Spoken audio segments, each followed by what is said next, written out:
we lose sight, sense, feeling, and knowledge of what we are. And what we are is not in the senses, it's not in the experiences. Not in the way that we chase them, anyway. As the essence of the experiences, as the basis of these self-appearances that you call experiences, yes. The basis of that, the timeless essence of that is what we are. But most people can't recognize that until they are able to recognize themselves as they are, which happens without chasing after experiences. It happens when we give ourselves a break from that.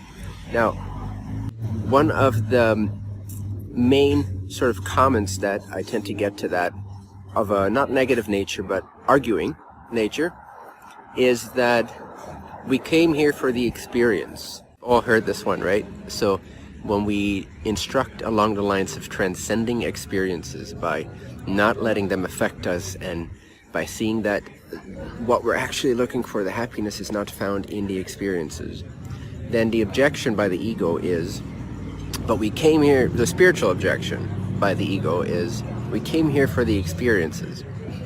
Well, actually, I disagree. You came here for learning, and experiences are the means to learning.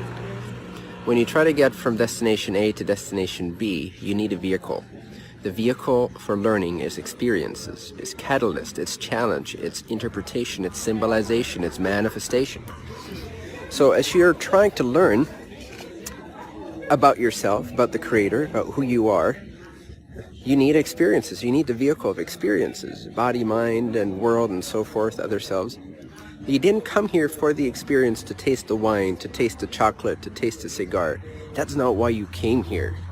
In my humble opinion, in my not so humble opinion, why you came here is to know yourself, to learn about who you are. Now, there's different levels to different souls that want to explore different kinds of lessons. So this is not a general statement that everyone desires to exhaust experiences, because what some people want to learn, what some entities want to learn, is sort of high end game level spiritual evolutionary stuff.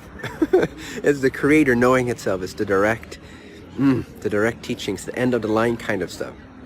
If that's something that resonates for you, that true self-realization enlightenment approach, it's fine if it doesn't. It's totally fine if it doesn't. But if you're one of those that it does appeal to, then the lesson that you came here for, the learning that you came here for, was to learn how to recognize your true self. So then experiences are just a vehicle, a mirror for you to see yourself in, reflected in. So we're using experiences to get to the learning. Now, for those beings or souls that came here to learn a more relative lesson, for example, how to love and how to forgive and how to have compassion, or how to surrender certain patterns that have been sort of part of their experience as a soul for quite some time, and so on and so forth, then the experiences that you're having, it's still not what you came here for.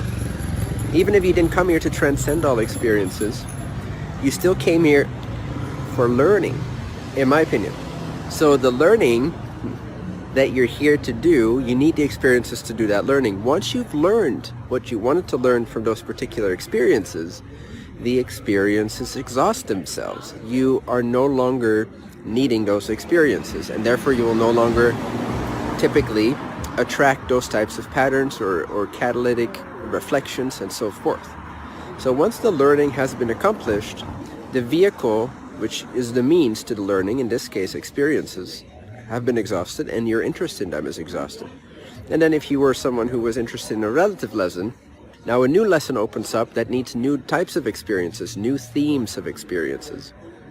Once you are learning everything you want to learn from those experiences, then those experiences will cease to bug you or appear to you, and they'll be replaced by yet another thematic series of experiences until those lessons are learned. So you didn't come here for the chocolate. I'm sorry, ladies, you didn't come here for the chocolate. You came here for the learning. The chocolate is just to keep you here, to help you to not take your own life. It's just to keep you here. It's just to keep you interested. Doesn't mean you cannot see the Creator, that you cannot experience God while you're eating chocolate, but it's rare. People say they do, but rarely do they actually experience God while they're eating chocolate. They're just enjoying the sensation and the pleasure of the nervous system firing off in a certain way when you're eating chocolate. Also nothing wrong with that. But that's not, in my opinion, it's not what you came here for. Maybe one every million souls came here specifically for that reason, just as some respite from something else. They just wanted this state of physicality in this particular way to particularly enjoy their chocolate. Maybe. Everything is possible, but that's not the standard in my view. I just want to make sure that you understand the difference. You didn't come here for the experiences. You came here for the learning that you wish to extract from the experiences, because that's what you take with you beyond this lifetime. That's what you extract. That is what becomes part of you. The experiences come and go all the time for billions of years. No big deal. You don't come here for experiences. You come here for learning, for awakening, and ultimately for the transcendence of all experiences, which happens through learning from the experiences. So they have a beautiful function, beautiful purpose, and their essence is love, and their essence is the creator. But you didn't come here for the chocolate. But make sure when you eat it, you enjoy it, and maybe even recognize the creator in the chocolate. Lots of love.